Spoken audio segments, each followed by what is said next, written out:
about him, his captaincy, is that he's actually part of the team, but at the same time he keeps himself distant from it. He's able to make the right moves and have the authority, and that is a very, very big thing. Over the years, the Pakistan players were, you know, very good individual cricketers, but I don't think they played as well as a team.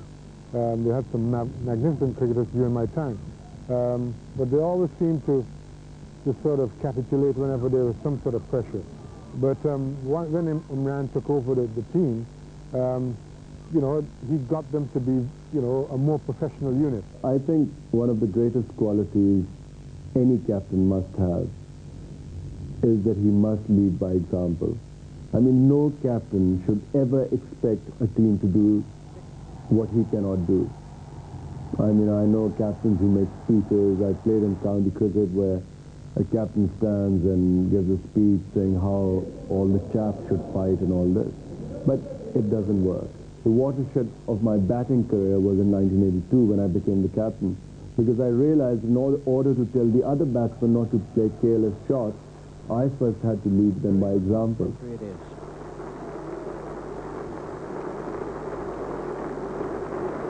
Imran Khan stood fast when the others were collapsing.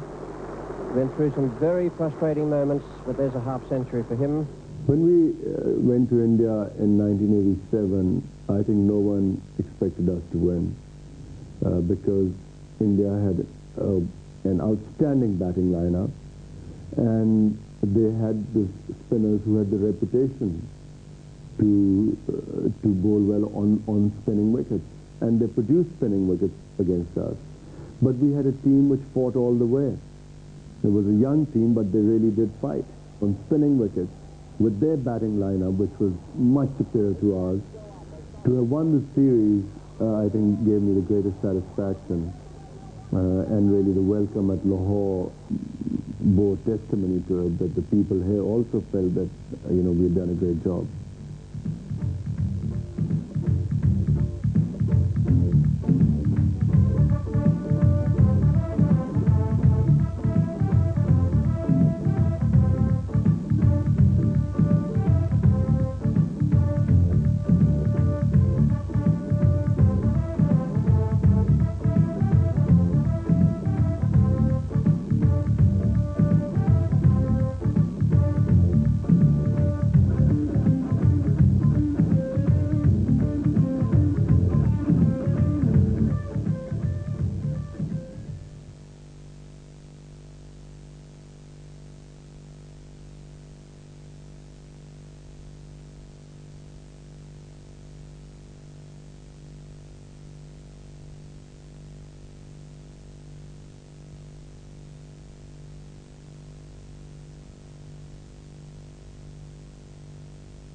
The team spirit from India carried on to England. When we got to England in '87, England were on a high. They had just won the Ashes. Gatting was the captain. They had an excellent team. For a long time, they hadn't had a team as strong. Their confidence was up. And really, in the first two tests, we struggled against them. But it was at the Leeds Test match that we really turned the tables. And really, for me, that again was a great match. And he's gone. Trying to leave the ball, taken by Salim Malik at first slip. England in trouble again, 9 for 2. David Gower dragging that back on. Short of the length, it's outside off stump. Imran into Jack Richards. Oh, that's out. That's a fine catch. Imran swinging the ball in, just make it bounce a little, going off the shoulder of the bat pretty quickly. He does it short leg there, and a very good catch.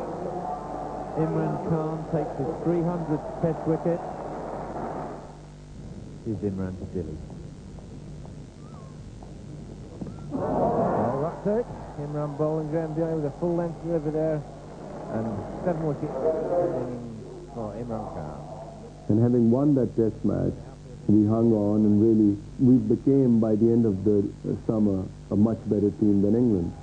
The gentleman who has made an outstanding contribution with his batting performances, particularly a match-saving one at Edgbaston, high quality and consistent bowling performances, but particularly outstanding leadership, Imran Khan.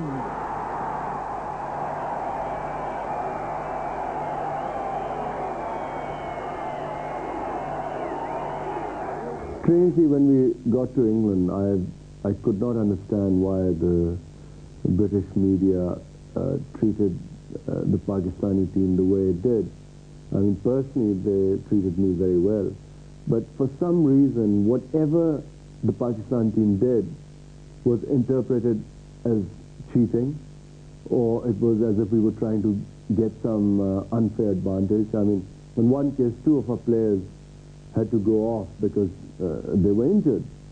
And the press next day, I mean, one of the tabloids published a headline that Pakistani cheats, meaning that we were trying to substitute 2 poor fielders with 2 good ones. I mean, this attitude kept going throughout the summer. They put an umpire in one of the Test matches who was clearly a controversial umpire. We had objected against him on the previous 2 tours, and yet he was thrust upon us for not 1 Test, but 2 Test matches. And really, it was, from that point of view, it was an ugly series, because the press was just waiting for us to make a mistake. They would jump on us. Our manager did not want to take it lying down, so he then attacked them openly. There was complete aggression from his side. And really, what happened in Pakistan in the subsequent series, where the Gatting run after took place, that was a direct result of the attitude of the PCCB in England regarding this particular umpire.